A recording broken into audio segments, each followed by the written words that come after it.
तो दोस्तों आप सभी को वट सावित्री पूजा की हार्दिक शुभकामनाएं। ज्येष्ठ कृष्ण अमावस्या को बड़ सायत अमावस्या कहते हैं। बड़े सायत अमावस्या को बड़ की पूजा करते हैं।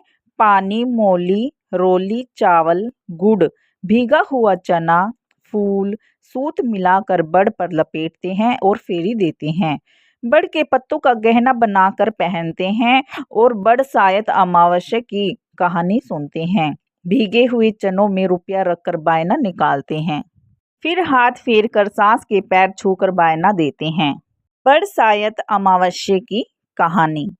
भद्र देश में अशोकपति नामक राजा था। उसके संतान नहीं थी। उसने बड़े बड़े पंडितों को बुलाया और कहा, मेरी संतान नहीं है, इसलिए तुम ऐसा उपाय करो जिससे मुझे संतान हो जाए।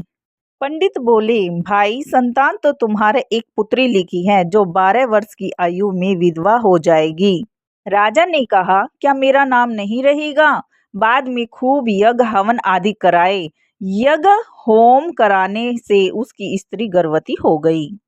यज्ञ होम कराने से उसकी स्त्री गर्भवती हो गई तो पंडितों ने उसकी जन्म पत्री देखकर कहा कि जिस दिन यह कन्या 12 वर्ष की होगी उस दिन इसके विधवा हो जाने का योग है, इसलिए इससे पार्वती जी और बड़ सायत अमावस्या की पूजा कराना। जब सावित्री बड़ी हुई तो उसका विवाह सत्यवान के साथ कर दिया। सावित्री के सास ससुर अंधे थे। उनकी वह बहुत सेवा करती थी और सत्यवान जंगल से लकड़ी तोड़ कर लाया करता था। और सावित्री को पता था कि वह जिस दिन 12 वर्ष की होगी उस दिन उसके पति की मृत्यु हो जाएगी। जिस दिन वह 12 वर्ष की हुई उस दिन वह अपने पति से हाथ जोड़कर बोली, आज मैं भी आपके साथ चलूंगी। सत्यवान बोले, तू मेरे साथ चलेगी तो मेरे अंधे माता पिता की सेवा कौन करेगा? यदि वह कहेंगे तो तुझे ले चलूंगा। वह अपने सास ससुर के पास गई और जाकर बोली, आप कहें तो आज मैं जंगल देखने चली जाऊं।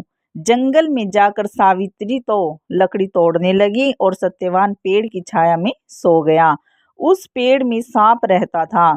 उसने सत्यवान को डस लिया। सावित्री अपने पति को गोदी में लेकर रोने लगी। महादेव और पार्वती जी वहां होकर भी जा रहे थे।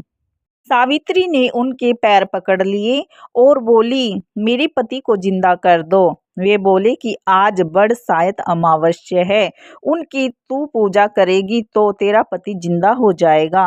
फिर वह खूब प्रेम से बड़ की पूजा करने लगी। बड़ के पत्तों का गहना बनाकर पहना जो हीरे मोती के हो गए। इतने में धर्मराज का दूत आ गया और उसके पति को ले जाने लगा। सावित्री ने उनके पैर पकड़ लिए। धर्मराज बोले कि तू वरदान मांग। सावित्री ने कहा, मेरे माँ बाप के पुत्र नहीं हैं, वे पुत्रवान हो जाएं। धर्मराज बोले कि सत्य वचन हो जाएगा। फिर वह बोली कि मेरे सास ससुर अंधे हैं, उनके नेत्र में ज्योति आ जाए।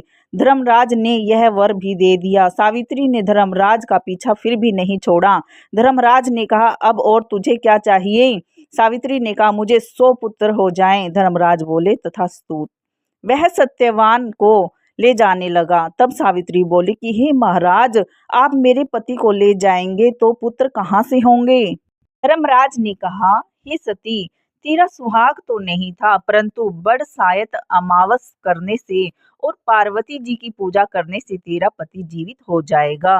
अरे में ढिंडोरा पिटवा दिया कि कहते सुनते जेठ की अमावस आएगी, तब बड़ की पूजा करना और बड़ के पत्तों का गहना बनाकर पहनना, बायना निकालना। और महाराज, जैसी बड़ सायत अमावस्या ने सावित्री को सुहाग दिया उसी प्रकार सबको देना। जो भी इस कहानी को कहेगा सुनेगा उनकी सभी मनोकामनाओं को पूर्ण करना।